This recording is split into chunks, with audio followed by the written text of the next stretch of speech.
Entre os anos de 2026 e 2027, a humanidade entra fortemente numa transição muito rara. E é um movimento que costuma levar séculos para se completar. Galileu Galilei, que foi um dos primeiros cientistas modernos, ele mostrou que a Terra não era o centro do universo naquela época. E ele foi obrigado a negar isso publicamente para evitar a Inquisição. E é dentro desse mesmo eixo que nós estamos vivendo agora.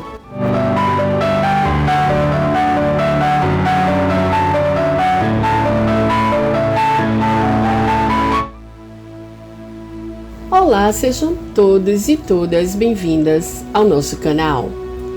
Entre os anos de 2026 e 2027, a humanidade entra fortemente numa transição muito rara. E não é uma ruptura que vai acontecer, mas é o início visível de um deslocamento profundo na forma como a vida coletiva se organiza. E é um movimento que costuma levar séculos para se completar. Toda civilização, ela se sustenta por um eixo invisível. E eu vou explicar para vocês o que é esse eixo. É a forma como as pessoas pensam, como elas escolhem o que vão fazer, como elas trabalham, como elas obedecem, como elas entendem na realidade o que é considerado normal dentro daquela sociedade. Quando esse eixo é coeso, a vida vai fluir, é lógico. As decisões dentro daquela sociedade são óbvias, porque as pessoas se comportam mais ou menos da mesma forma. As regras fazem sentido para elas, então o sistema vai responder a essa realidade. Só que o problema surge quando as pessoas mudam. As escolhas deixam de seguir aquele padrão que é esperado e a obediência ela vai diminuir. E a forma de viver já não se encaixa totalmente nas regras existentes. Nada entra em colapso de uma hora para outra, mas o sistema ele passa a gastar muito mais energia para se manter. Ele reage e tenta conter esse movimento para preservar a organização que mantém aquela sociedade ali dentro do sistema muito obediente. E é assim que grandes transições históricas começam. Não é porque tudo desmorona de uma vez só, mas porque as pessoas dentro dessa sociedade já não obedecem da mesma forma. Esse eixo só existe porque as entidades encarnadas naquele período histórico, como nós agora, mantêm suas escolhas e comportamentos do dia a dia como uma coesão coletiva. As instituições não criam o eixo, elas tentam organizar e controlar por meio de regras, de leis, da economia, da política, enfim. Mas é aí que começa o conflito. Quando as pessoas mudam, os sistemas reagem. Eles resistem porque eles dependem da obediência coletiva para continuar funcionando. O sistema ele não cai porque ele quer, ele cai quando ele já não consegue organizar as escolhas de quem vive naquele período histórico, naquela sociedade. Durante a Idade Média, o eixo civilizacional era muito claro. Deus ocupava o centro da vida social naquela época. Então a verdade, a ordem do mundo e o sentido da existência vinham da fé e da autoridade religiosa. Mas era uma coisa externa. As pessoas entendiam sua vida como parte de um plano que já era definido. Mas, enquanto essa visão organizou a experiência das pessoas que viviam naquele momento, o sistema funcionou. Mas com o tempo, a forma de viver começou a mudar, porque novas perguntas surgiam, novas formas de pensar apareceram e aquele eixo deixou de fazer sentido e de explicar completamente o que as pessoas queriam como experiência humana.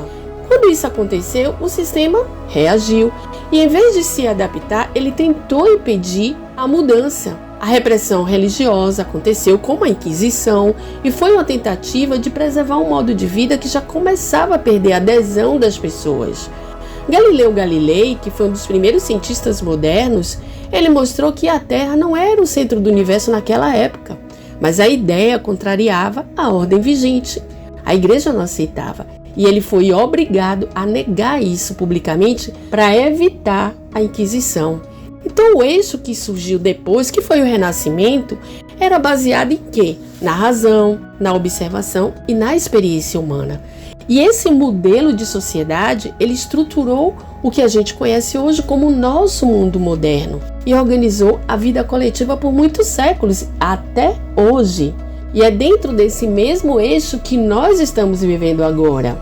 O que acontece no nosso presente segue a lógica de grandes transições históricas e não é diferente. Esse eixo agora começa a perder novamente a adesão.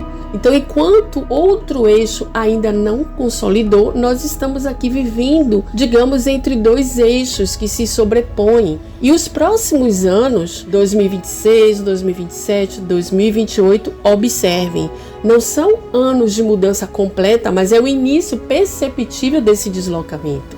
O próximo eixo da mudança não é somente tecnológico ou social, como muita gente vem falando da inteligência artificial. Não. Ele mexe com a forma como a humanidade se percebe. Isso é muito mais profundo. Ela se percebe hoje menos separada, menos sozinha, menos no centro de tudo. Então a ideia é de que a inteligência e a vida não estão mais restritas à Terra como planeta. E isso começa a sair do campo da fantasia distante e entra no campo do possível.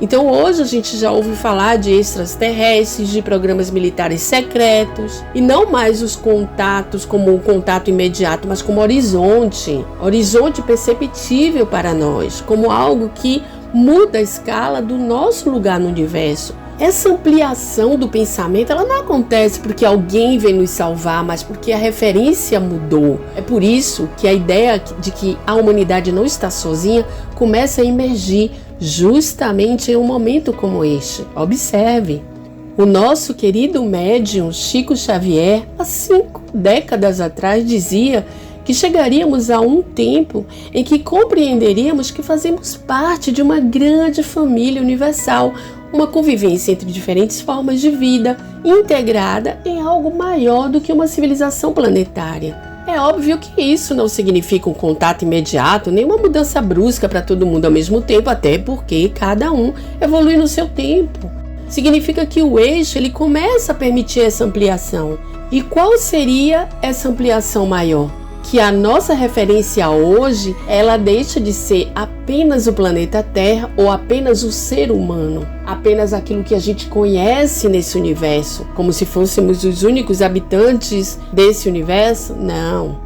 Então, fica a reflexão. Estamos exatamente nesse período de mudança de eixo da nossa sociedade, porque quando nós olhamos para trás, nós vemos civilizações grandiosas, como foi o Egito, como foi Roma, e como essas civilizações que chegaram no ápice da evolução, de repente desapareceram.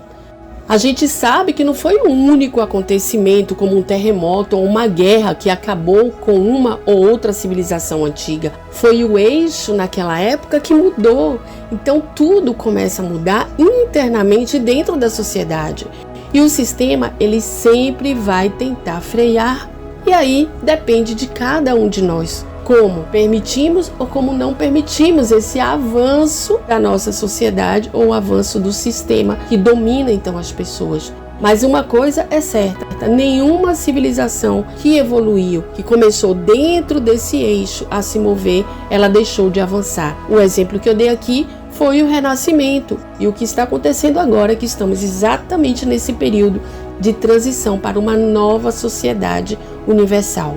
Então, é aqui que eu encerro o vídeo de hoje. Fica a reflexão, que você tenha consciência daquilo que você vive. E por mais que você possa ver um momento como algo negativo, veja de forma positiva e sempre lembre que você cria essa programação. Você é um jogador dentro desta realidade. Foque naquilo que você quer. Foque no mundo do jeito que você deseja. E eu sempre falo aqui do vídeo de baixar, que é o que ele diz: se conecte com o seu eu futuro. Eu vou deixar o link desse vídeo aqui na descrição e também no final com um card. Então, se esse conteúdo fez sentido para você, curta e compartilhe. Isso ajuda o canal a continuar existindo, gente. E se você chegou aqui agora, seja bem-vindo e bem-vinda e se inscreve para acompanhar essa conversa, porque esse tema não termina aqui. A gente se vê no próximo vídeo. Muita paz, muito amor e, sobretudo, muito discernimento na sua vida. Até a próxima!